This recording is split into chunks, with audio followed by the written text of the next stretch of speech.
for coming. It's yeah, it's for me. It's great to watch the movie again on the big screen.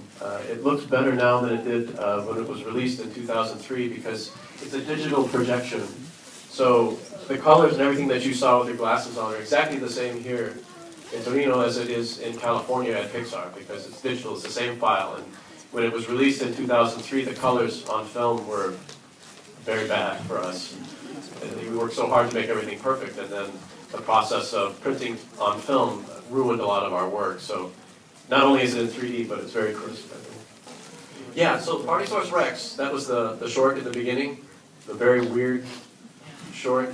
Yeah, that was, I wrote and directed that from Emeryville, which is where Pixar is located in California, Northern California.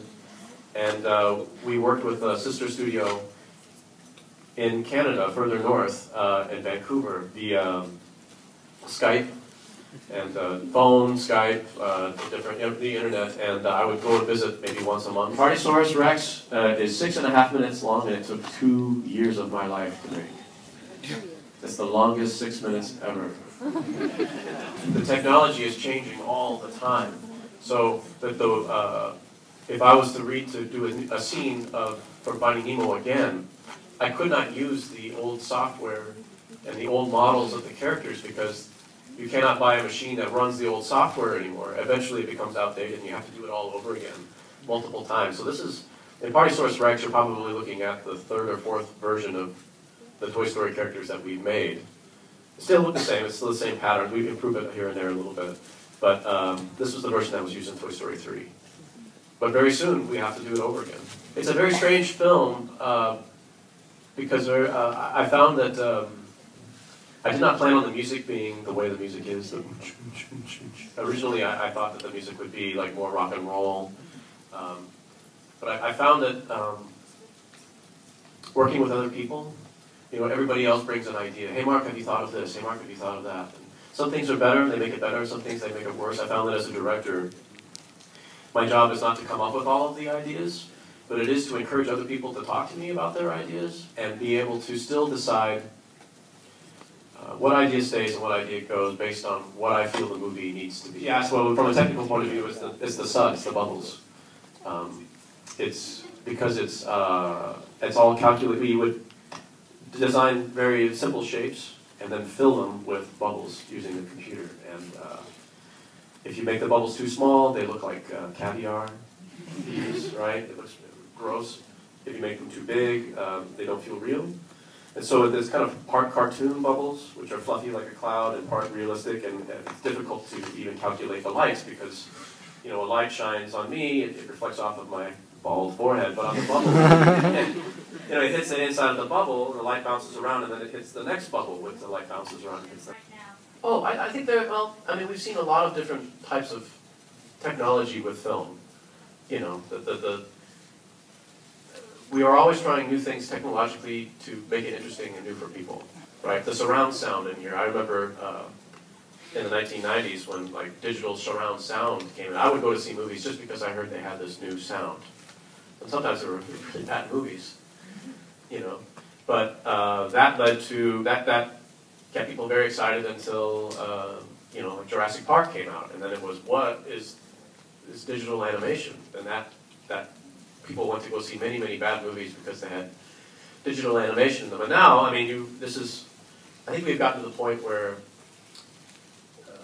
people don't get so excited about the technology as much as they go to see a good story. No, I think that 3D, if it's used to the service of heightening the story or heightening the emotion, then it is really valuable. And if you use it in a way that does that for a story, then yeah, I think it's valuable. Do some stories need it?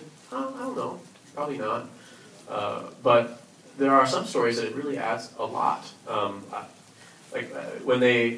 Finding Nemo in 3D was a big deal for us because a lot of the reference movies that we watched when we were getting ready to animate Finding Nemo were in 3D, in IMAX. I don't know if IMAX has made its way over here. But, and being in 3D underwater with the particles and the fish swimming around, it was really an immersive experience. And we really wanted that for the movie, and we were frustrated when we finished the movie that we couldn't do it in 3D, and we were frustrated that the colors were off, and we were frustrated that the image was blurry because of the printing to film. So we were excited about Finding Nemo, and the way that we, in 3D, and the way that we use the 3D was not so much, we really rarely try to have poke you in the face with it. We try to have it augment the story. So in Finding Nemo, when things are boring, you'll notice that the 3D is not very deep, it's very shallow. But as things get more upsetting or more dangerous, it gets very deep and sometimes comes out at you, and it makes you feel like you're more immersed in the situation. And so we'll use the technique not just to distract you, but to make you more involved with the movie. Like Partysaurus, more often than not, the 3D is not that deep, especially in the beginning when we're with the little girl. 3D is not very deep at all. But as the party starts and the party gets crazier and crazier and crazier, we have incrementally made it the 3D crazier and crazier and crazier to the point where when he stops the water and everything gets boring, whoop, it goes flat again. And it was the only time in the movie where I wanted to shock people because it's a shocking moment when the shower head comes on. And in that moment, we purposefully tried to poke you in the face. Finding Nemo is like a cake. And most of the Pixar films are like a cake to me, but Finding Nemo especially, because the frosting on top is so delicious. It's this delicious frosting, all the colors, the animation, oh, it's so nice. But what's under there is the most awful, healthy thing. It's this great emotional story that if you sat down and they said, hey, Mark, what are you working on? I'm like, oh, it's a story about the father whose son is kidnapped, and because he ran away because he's a bad father, and he has to challenge himself to become a better father by learning to trust other people and get over the death of his wife. Geez, that sounds like a terrible movie. Right? But you put the colorful fish and the frosting and everybody, oh, it's so great. And then in certain moments, they get very emotional because you don't realize that you have been watching this very serious story. And so I feel like it has the best of both. Very funny. It is really, really funny. I think it's our funniest movie that we have ever made. And I feel like, we don't make sequels unless we have a story that the director feels really, really passionate about. And Monsters University is just, it's prequel. It's a story that happens before Monsters Incorporated. I would really encourage you not to go to the States. And here's why. This is just me talking. But personally, I'm sick of coming to other countries and seeing American films.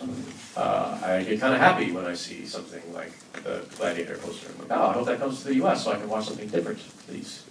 And I think that, especially in a country like Italy, you're somewhat known for your artistic abilities, yeah?